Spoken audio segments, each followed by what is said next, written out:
امام شافعی کے زمانے میں ایک خلیفہ نے اپنی بیوی کو عجیب طریقے سے طلاق دے دی اور یہ طلاق بعد ازاں فقہ کا بہت بڑا مسئلہ بن گئی۔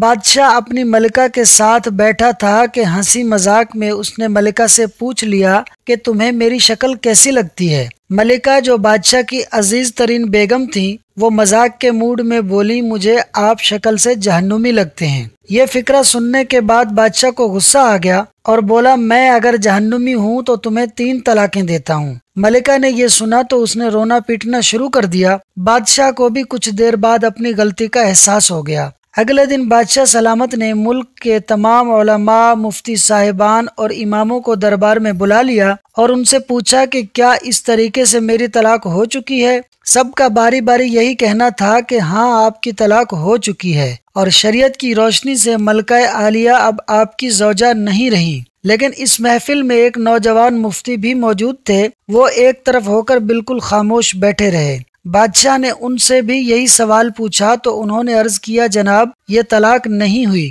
کیونکہ آپ نے مشروط طور پر کہا تھا کہ اگر میں جہنمی ہوں تو میں تمہیں 3 طلاقیں دیتا ہوں، اور ابھی تک یہ طے نہیں ہوا کہ آپ جہنمی ہیں کہ نہیں۔ آپ کو اگر کوئی شخص جنتی ہونے کی ضمانت دے دے تو آپ کی یہ طلاق نہیں ہوگی۔ بادشاہ سلامت نے جوشیلے انداز میں پوچھا، لیکن مجھے اس چیز کی ضمانت کون دے گا؟ سب علماء کرام نے اس سوال کے جواب پر اپنے سر جھکا لیے کہ دنیا میں کون شخص جنتی ہے اور کون جہنمی ہے، اس کی کوئی ضمانت نہیں دے سکتا۔ نوجوان مفتی نے جب تمام علماء کرام کو خاموش دیکھا تو وہ بادشاہ سلامت سے مخاطب ہوئے، بادشاہ سلامت، میں آپ کو یہ گارنٹی دے سکتا ہوں، لیکن اس کے لیے میں آپ سے ایک سوال پوچھوں گا۔ اگر آپ کا جواب ہاں ہوا تو میں آپ کو جنتی ہونے کا ضمانت نامہ دے دوں گا۔ بادشاہ نے کہا، ہاں پوچھو۔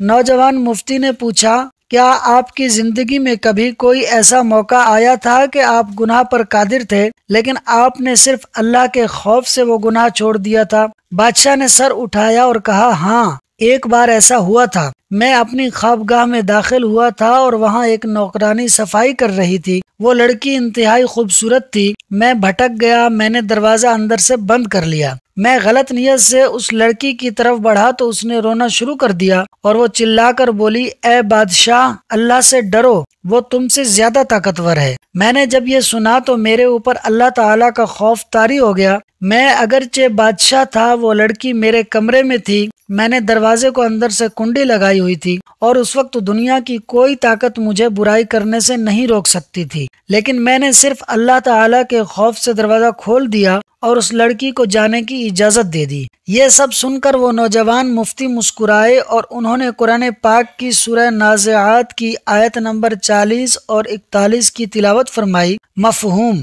جو اپنے رب کے سامنے کھڑے ہونے سے ڈر گیا اور اس نے اپنے نفس کو خواہشات میں پڑنے سے بچا لیا تو ایسے شخص کا ٹھکانہ جنت ہوگا۔ اس کے بعد نوجوان نے بادشاہ سلامت سے کہا، میں آپ کو ضمانت دیتا ہوں کہ آپ جنتی بھی ہیں اور آپ کی طلاق بھی نہیں ہوئی۔ مسلمان ہونے کے ناطے ہم ہر وقت جنت کے متلاشی تو ہوتے ہیں، لیکن آپ اس واقعے سے اندازہ لگائیے کہ جنت تو ہر وقت ہمارے سامنے موجود ہوتی ہے۔ اس کے لیے صرف ایک چیز کی ضرورت ہوتی ہے اور وہ یہ کہ ہم خوف خدا کی وجہ سے ہر اس گناہ سے توبہ کریں جس کو کرنے کی ہمارے اندر طاقت اور قدرت موجود ہوتی ہے۔ اللہ تعالی ہمیں اپنے خوف میں مبتلا رکھے اور ہر قسم کے گناہ سے بچائے رکھے، آمین۔ دوستو، ویڈیو اچھی لگی ہو تو فاز سنو یوٹیوب چینل کو سبسکرائب کر لیں۔